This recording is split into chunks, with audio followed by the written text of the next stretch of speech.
Girlfriend Neha को propose करने ही वाला था कि अचानक एक हादसा हो गया। एक सुपर हीरो तेजी से वहां से गुजरा और नेहा को इतनी जोरदार टक्कर मारी कि वो वहीं पर जान गंवा बैठी। लेकिन उस हीरो ने माफी मांगने के बजाय ऐसे चला गया जैसे कुछ हुआ ही नहीं हो। इन ताकतवर लोगों के लिए किसी इंसान की मौत शायद एक मक्खी के मरने जितनी मामूली थी। कुछ दिन बाद वही super hero speed star TV पर आया, पर माफी मांगने नहीं बल्कि अपनी गलती का ठीकरा नेहा पर फोड़ने। उसने कहा कि वो सड़क के बीचों बीच खड़ी थी और उसकी वजह से वो बैंक लुटेरों को पकड़ने में देर कर गया। बात यहीं खत्म नहीं हुई।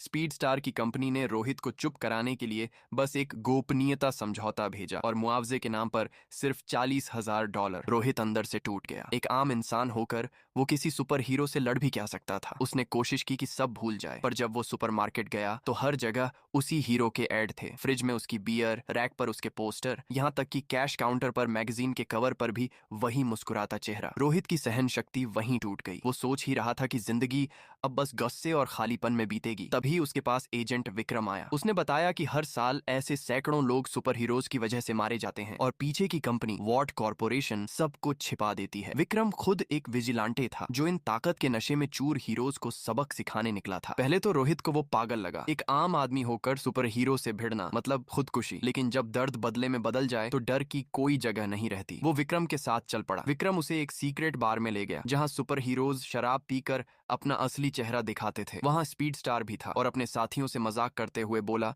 कि जब उसने उस औरत को कुचला तो गलती से उसका दांत निकल गया। ऐसा लगा जैसे कीड़ा मुंह में चला गया हो। ये सुनकर रोहित का खून खौल उठा। विक्रम ने पुलिस रिकॉर्ड निकाले। उस दिन कोई बैंक लूट हुई ही नहीं थी, यानी वो सब झूठ था। अब रोहित ने ठान लिया, उसे बदला लेना ही है। वो वॉट कॉर्प में चुपके से घुस गया और कागजों पर साइन करते हुए वहां रिकॉर्डिंग डिवाइस लगा दिए। पर उसकी ये चाल पकड़ ली गई इनविजिबल मैन से, जो नाम के मुताबिक अदृश्य था। उसने रोहित पर हमला किया और बुचर का नाम जानना चाहा, लेकिन रोहित चुप रहा। तभी विक्रम गाड़ी लेकर घुस आया और इनविजिबल मैन को टक्कर मार दी। लड़ाई शुरू हुई। सामने दिख नहीं रहा था, फिर भी विक्रम ने उसकी कमजोरी पकड़ ली। अगर उसके ऊपर खून लग जाए तो वो दिखाई देता है। दोनों ने मिलकर बिजली की केबल से उसे झटका दिया और वो बेहोश होकर गिर पड़ा। उन्होंने तय किया कि उसे ठिकाने लगाना होगा। वो उसे एक तहखाने में ले गए, दीवारों को एल्यूमिनियम से ढक दिया ताकि ट्रैकिंग सिग्नल बाहर न जाए। विक्रम के पुराने साथी फ्रेंच ने एक खास बुलेट बनाई, पर वो भी बेअसर रही। इनविजिबल मैन की त्वचा हीरे जैसी सख्त थी। फिर फ्रेंच को टीवी पर एक कछुआ देखकर आइडिया आया। बाहर का खोल सख्त लेकिन अंदर सब नाजुक। उसने इनसाइड बॉम्ब बनाया जो शरीर के भीतर से फटे। मौत सामने देख इनविजिबल मैन डर गया और सब उगल दिया। बताया कि स्पीड स्टार की एक सीक्रेट गर्लफ्रेंड है जो शक्ति महिला टीम की मेंबर है। बात खत्म होते ही विक्रम ने बम डिटोनेट करने की तैयारी की, मगर तभी कैमरे में कुछ हिलता नजर आया। हवा में कोई उड़ रहा था। तीनों के चेहरे का रंग उड़ गया। वो कोई और नहीं